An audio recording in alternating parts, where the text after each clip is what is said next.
Hello guys, welcome back to YouTube channel civil engineering hub. So guys, आज हम part 4 करेंगे mechanics and structural analysis का, जिसमें 46 से 52 तक मोस्ट इंपॉर्टेंट टॉपिक्स करेंगे।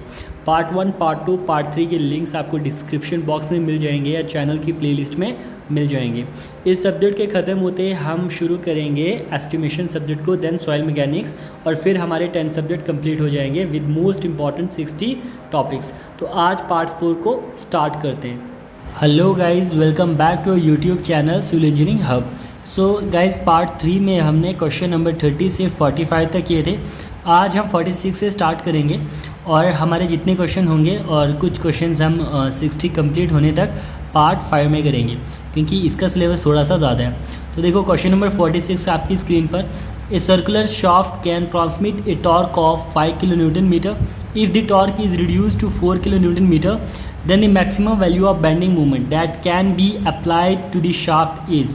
कह रहा है अगर सर्कुलर शाफ्ट 5 kN/m की टॉर्क ट्रांसमिट कर सकती है, अगर मतलब उसी शाफ्ट की जो टॉर्क और ट्रांसमिट कैपेसिटी है वो रिड्यूस होती है 4 kN/m, तो मैक्सिमम बेंडिंग मोमेंट उस वक्त वो शाफ्ट कितना कैरी कर सकती है। देखो, इसका मैं डायरेक्ट आपको आंसर दिखाता हूँ। जो मोमेंट वो ले सकती है वो है 3 kN/m। देखो, इम्पॉर्टेंट पॉइंट्स दिखाता हूँ आपको इसके related. Maximum shear stress at the rate outer surface में be determined by torsion equation. Torsion equation से क्वेश्चन ज़रूर आता है, ये बहुत इंपॉर्टेंट है। तो टॉर्शन इक्वेशन होती है किसके बराबर है? Tau upon R is equal to T upon I P is equal to G theta upon L. याद रखिएगा, टाउ जो है that is shear stress induced at the rate outer surface, R जो है वो रेडियस है शाफ्ट का, एल जो है वो लेंथ है शाफ्ट की, I P polar moment of inertia which is equal to moment of inertia about x axis plus y axis, G जो है मॉडुलस ऑफ रिजिडिटी है शाफ्ट मटेरियल की, टी जो है वो टॉर्क या ट्विस्टिंग मोमेंट है, और थीटा जो है angle of twist in radiance on A length L. तो ये हमारी शाफ्ट है जिसकी लेंथ एल है, ये इस पे टॉर्क है, ये रेडियस है, ये टाउ की वैल्यू मैक्सिमम 0 हमारी होती है सेंटर में। टॉर्क की वजह से जो स्ट्रेस डेवलप होती है मैक्सिमम होती है एजेस पे। तो इसके रिलेटेड इंपॉर्टेंट पॉइंट्स देख लो। सबसे पहले, shear stress on any cross section normal to the axis of shaft is directly proportional to the distance from the centre of the shaft. मतलब क्या कह रहा है कि जो शेयर स्ट्रेस है वो डायरेक्टली प्रोपोर्शनल होती है कि आप सेंटर से कितना दूर जा रहे हो। कि सेंटर पे 0 ऊपर जाओगे शेयर स्ट्रेस बढ़ती रहती है। तो it is given by equation tau x किसी एक्स डिस्टेंस पे divided by tau r distance पे equal to tau upon x upon r. याद रखिएगा। दूसरा important point, strength of a shaft means the maximum torque और power transmitted by the shaft. Strength of a shaft का मतलब क्या होता है कि मैक्सिमम टॉर्क या कितनी पावर वो ट्रांसमिट कर सकती है। तो it is given by torque equation tau upon R equal to T upon I P. तो टी हम निकाल सकते हैं tau upon R into I P polar moment of inertia. इसके अलावा देखो, पोलर मोमेंट ऑफ इनर्शिया किसके बराबर होता है? Polar moment of inertia I X X plus I Y Y. तो अगर सॉलिड शाफ्ट है सर्कुलर तो उसमें आई एक्स एक्स होता है हमारा पाई डी स्क्वायर अपान 64, और वाई एक्सिस पे भी वही होता है, तो मल्टीप्लाई टू पाई डी की पावर 4 अपान 32। होलो शाफ्ट के लिए डी की पावर 4 माइनस डी की पावर 4 अपान 32। तो टॉर्शनल रिजिडिटी शाफ्ट की क्या होती है? Is equal to torque upon theta. तो इसको लिख सकते हैं हम G into I P polar moment of inertia. और लास्ट पॉइंट देखिए, इसमें पावर ट्रांसमिटेड बाय शाफ्ट किसके बराबर होती है? जो पावर ट्रांसमिट करती है shaft, it is equal to torque into W angular velocity. तो एंगुलर वेलोसिटी होता है 2 pi N upon 60 into T. Important है, याद रखिएगा। टी टॉर्क है न्यूटन मीटर में, एन स्पीड है शाफ्ट की रोटेशन पर मिनट में, और ये जो डब्ल्यू लिखा था हमने ये था एंगुलर स्पीड जो रेडियन पर सेकेंड में दी होती है। क्वेश्चन नंबर 47 देखिए आपकी स्क्रीन पर। A circular shaft is subjected to a torque T and bending moment M, then the ratio of maximum bending stress sigma max and maximum shear stress is given by. एक circular shaft है, उस पर torque T मान के चलो, और bending moment हमारी M है। तो उस वक्त जो रेशियो है मैक्सिमम बेंडिंग स्ट्रेस का और मैक्सिमम शेयर स्ट्रेस का वो क्या होगा, वो पूछ रहा है। देखो, बेंडिंग इक्वेशन मतलब जो हमारी बेंडिंग इक्वेशन है, माई पाई इंजीनियर आप याद रख सकते हो, M upon I is equal to sigma upon Y is equal to E upon R. तो यहाँ से जो शेयर स्ट्रेस है या बेंडिंग स्ट्रेस है, सॉरी बेंडिंग स्ट्रेस किसके बराबर होती है, ये हो जाएगी हमारी M into Y upon I, M Y upon I, M Y upon I, Y को मैं लिख सकता हूँ D upon two, M D upon two, और आई की जगह मैंने लिख दिया पाई डी की पावर 4 अपान 64। तो यहाँ से सिग्मा मैक्स क्या आ जाएगा 2 और 32 M 32 upon pi D cube, एक डी और एक डी कट गया, ठीक है, सिग्मा मैक्स आ गया। और सिमिलरली टॉर्शन इक्वेशन से tau upon R is equal to T upon I P is equal to G theta upon L. तो यहाँ से टाउ निकल जाएगा हमारा T R upon I P. तो टी आर ऐसे रहेगा, आर की जगह मैंने डी बाई 2 लिख दिया क्योंकि रेडियस मेरा डाई के हाफ होता है, और आई पी पाई डी की पावर 4 अपान 32 हमने पीछे बढ़ा 2 और ये 16 हो जाएगा, डी और डी कट के पाई डी क्यूब। तो टाउ मैक्स आ जाएगा 16 T upon pi D cube. अब इन दोनों का रेशियो पूछ रहा था, मैक्सिमम बेंडिंग स्ट्रेस और मैक्सिमम शेयर स्ट्रेस। तो इनका रेशियो क्या हो जाएगा हमारा M 32 upon pi D cube divided by 16 T upon pi D cube, ये हो जाएगा उल्टा pi D cube upon 16 T. ये बन जाएगा 2 टाइम्स मोमेंट अपान टॉर्क आंसर। क्वेश्चन नंबर 48 देखिए, ये भी इंपॉर्टेंट है। The equivalent stiffness of two springs of stiffness S1 and S2 joined in series is given by। देखो इक्विवेलेंट स्टिफनेस स्प्रिंग्स की अगर उनकी स्टिफनेस दी हो तो दो केसेस बनते हैं, एक स्प्रिंग्स अगर सीरीज़ में हो और दूसरा स्प्रिंग्स पैरेलल हो।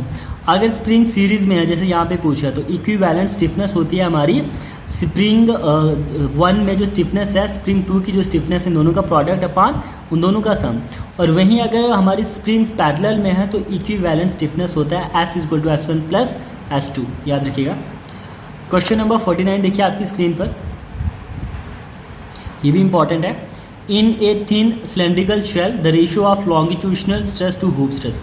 जो हमारे थिन सिलेंड्रिकल शेल होते हैं उनमें ratio longitudinal stress to hoop stress क्या होता है। थिकनेस देखो, पहले आपको बताता हूँ कि सिलेंड्रिकल शेल क्या होते हैं, फिर इनका रेशियो बताता हूँ।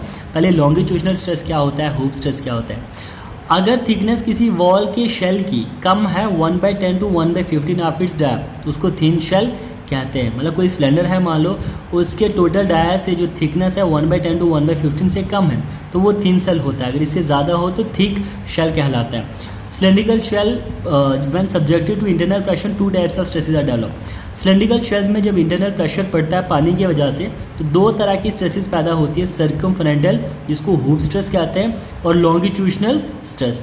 देखो ये जो सर्कमफ्रंटल स्ट्रेस होती है यहाँ पे, सर्कमफ्रंटल स्ट्रेस ये होता है प्रेशर, ठीक है, internal pressure into dia divided by 2Tn, और लॉन्गिट्यूशनल स्ट्रेस होती है PD अपान 4Tn। तो D क्या है हमारा, dia of cylindrical shell, T internal pressure, T thickness, और N जो है यहाँ पे N ये नीटा एफिशिएंसी रिवेटेड जॉइंट की। और यहाँ से जो हुप स्ट्रेस है, देखो यहाँ पे 4 से डिवाइड है, यहाँ पे 2 से नीचे, तो मतलब जो हुप स्ट्रेस है वो लॉन्गिट्यूशनल स्ट्रेस से 2 टाइम्स होती है। तो ये पूछा था मैं।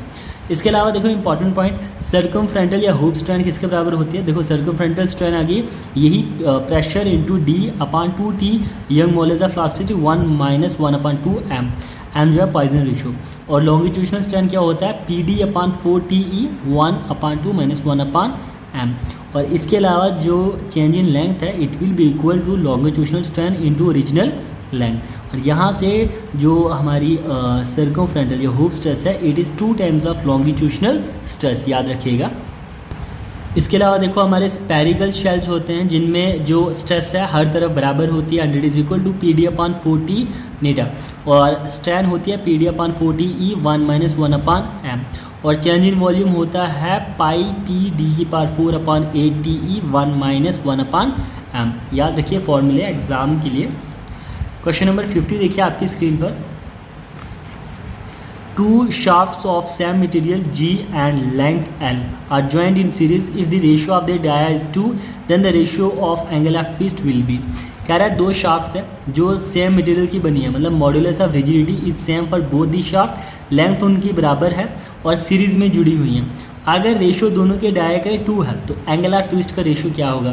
देखो शाफ्ट 1 के लिए जो एंगल ऑफ ट्विस्ट है वो क्या हो जाएगा, हमारा टॉर्शन इक्वेशन से TL अपान G IP, TL ऐसे रहेगा G और पाई D की पावर 4 अपान 32, तो ये 32 ऊपर जाएगा, 32 TL अपान G पाई D1 की पावर 4। शाफ्ट 2 में TL अपान G IP, तो ये भी हो जाएगा 32 TL अपान G पाई D2 की पावर 4। अब कंडीशन क्या है यहाँ पे, इसने कहा था कि जो इन दोनों का रेशो है वो 2 है, डाया का जो रेशो है वो 2 है। तो मैंने θ1 और θ2 एंगल ऑफ ट्विस्ट दोनों का रेशो निकाला। θ1 क्या था 32 TL/g/d1 की पावर 4 और दूसरा हमारा क्या हो जाएगा g/d2 की पावर 4/32 TL। इनमें से जो जो कटता है वो काटेंगे, पीछे बचता है d2/d1 की पावर 4। मतलब इन दोनों का रेशो क्या होगा, दोनों का डाया d2/d1 की पावर 4 और इन दोनों शाफ्ट का जो रेशो है वो क्या है 2। ये हमें दिया हुआ था 2, तो 2 की पावर 4 क्या हो जाएगा 16 हमारा आंसर हो जाएगा। क्वेश्चन नंबर 51 देखिए guys, a beam simply supported at both ends of length L carries two equal unlike couples M at two ends. If the flexural rigidity EI is constant, then the central deflection of beam is given by। कह रहा है beam है simply supported दोनों ends पे जिसकी length L है और दो अनइक्वल कपल्स ले रहा है, जैसे अनइक्वल कपल्स M और M ले रहा है, ठीक है, और EI इसका कांस्टेंट है, लेंथ L है, तो सेंटर में डिफ्लेक्शन क्या होगी L/2 पे डिफ्लेक्शन क्या होगी। देखो M हमारी मोमेंट्स दी हुई है, तो यहाँ पे बेंडिंग मोमेंट डायग्राम क्या हो जाएगी M ही कांस्टेंट जाएगी M because there is no shear force, ठीक है। तो आप बेंडिंग मोमेंट डायग्राम क्या होगी, यहाँ पे मुझे बेंडिंग मोमेंट निकालनी है सेंटर पे, तो बेंडिंग मोमेंट डायग्राम से मोमेंट एरिया मेथड से area of bending moment diagram और इसका मोमेंट अबाउट इस पॉइंट के, तो डिफ्लेक्शन क्या हो जाएगी सी पे moment of area of M I diagram about C. तो इसका एरिया क्या हो जाएगा, ये क्या हो जाएगा M/EI इंटू L/2, ये रेक्टेंगल का एरिया M/EI इंटू L/2 और ये डिस्टेंस कितना है L/2 divided by 2, L/2 divided by 2 L/4, तो ML²/8EI हमारा आंसर हो जाएगा। क्वेश्चन नंबर 51 देखिए आपकी स्क्रीन पर, a cantilever beam shown in figure 52 question है ये। Find the moment and direction of moment to be supplied at free end for zero vertical deflection, ठीक है। नीचे कैंटिलीवर बीम दिया हुआ है, तो यहाँ पे इस पे लोड भी दिया हुआ है 9 किलो न्यूटन का, तो यहाँ पे मोमेंट दिया है M, तो बता रहा है बताओ कि जो वर्टिकल डिफ्लेक्शन है फ्री एंड पे, इसी एंड पे जो डिफ्लेक्शन है वो कितनी होगी। देखो सिंपली हमारा कैंटिलीवर जो बीम होता है उसकी फ्री एंड पे अगर पॉइंट लोड लगता है तो maximum deflection is given by WL²/3EI। W दिया हुआ है 9, L दिया हुआ है 2 और बाकी सब दिया तो 24 EI हमारी डिफ्लेक्शन हो जाएगी। देखो इसके रिलेटेड इंपॉर्टेंट टेबल दिखाता हूँ। देखो गाइज ये टेबल सबसे ज़्यादा इंपॉर्टेंट है स्ट्रेंथ ऑफ मैकेनिक्स का। यहाँ पे सीरियल नंबर है, यहाँ पे टाइप ऑफ बीम है, यहाँ पे मैक्सिमम बेंडिंग मोमेंट कहाँ होगी कितनी होगी, स्लोप कहाँ होगा कितना होगा और डिफ्लेक्शन मैक्सिमम कहाँ कितनी होगी। ये कैंटिलीवर बीम है, इसका फ्री एंड पे W लोड लग रहा है पॉइंट लोड और लेंथ L है, तो बेंडिंग मोमेंट मैक्सिमम होती है हमारा फिक्स एंड पे और कितनी होती है load into distance WL। Slope हमारा मैक्सिमम होता है A पे मतलब फ्री एंड पे और ये होता है WL²/2EI, याद रखिएगा। डिफ्लेक्शन भी मैक्सिमम होती है हमारी A एंड पे मतलब फ्री एंड पे और कितनी होती है WL3/3EI पॉइंट लोड के केस में। वहीं यही हमारा कैंटिलीवर बीम है but it is carrying UDL, तो बेंडिंग मोमेंट मैक्सिमम सपोर्ट पे फिक्स एंड पे WL²/2, स्लोप और डिफ्लेक्शन A पे और कितना स्लोप WL3/6EI और डिफ्लेक्शन WL की पावर अपान 8EI, याद रखिएगा।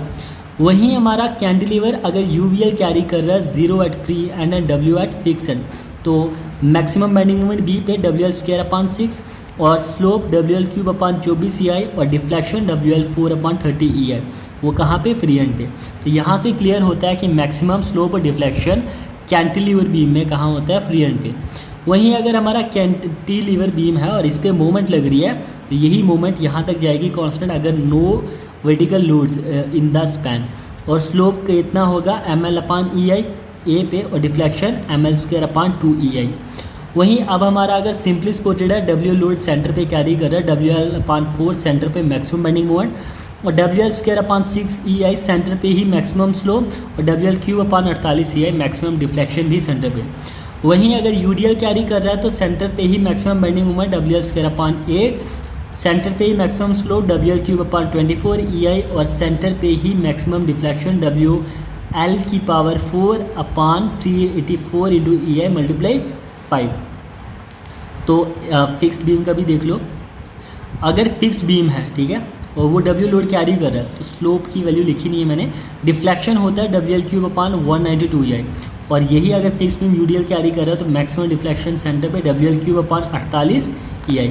तो देखो इसके रिलेटेड एक question, slope eight the rate sport of A simply supported beam of effective span L with central load 0.4 W। मतलब सिंपली सपोर्टेड बीम है, जैसे यहाँ पे था हमारा सिंपली सपोर्टेड बीम है, सेंटर पे W लोड कैरी कर रहा है, तो बताओ स्लोप कहाँ पे और कितना होगा। स्लोप हमारा सेंटर पे होगा WL²/16 EI, तो WL²/16 EI। तो गाइज जो नेक्स्ट क्वेश्चन है हमारे 53 से आगे 60 तक, वो हम नेक्स्ट वीडियो में करेंगे क्योंकि वीडियो की लेंथ बहुत ज़्यादा हो जाएगी।